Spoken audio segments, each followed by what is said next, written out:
నేను 2022 సంవత్సరం కాడి నుంచి 50 రోజుల ప్రార్థనలు యూట్యూబ్ ఛానల్లో వింటున్నాను. ఆ సంవత్సరం అంతకుముందు సంవత్సరం కాంచి చాలా ఇబ్బందులతో ఉన్నాం మేము, మా కుటుంబము. ఆ సంవత్సరము 2022లో అమ్మాయికి NITలో సీట్ వస్తే నేను 50 రోజుల ప్రార్థనలో ఉపవాసంలో ఉన్నా కదా, సాక్ష్యం చెప్పుకుంటాను ప్రభువా అనుకున్నాను. అయితే ఆ సంవత్సరం అమ్మాయికి సీట్ వచ్చింది NITలో.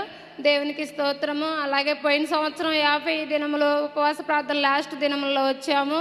మరి నేను కొన్ని ప్రార్థన కొరకు రాసి ఇచ్చినప్పుడు కొన్ని విషయాలు నా జీవితంలో జరిగినాయి. పక్క వాళ్ళ గురించి కూడా ప్రార్థన చేస్తే వాళ్ళ జీవితంలో కూడా దేవుడు అద్భుతం జరిగించాడు.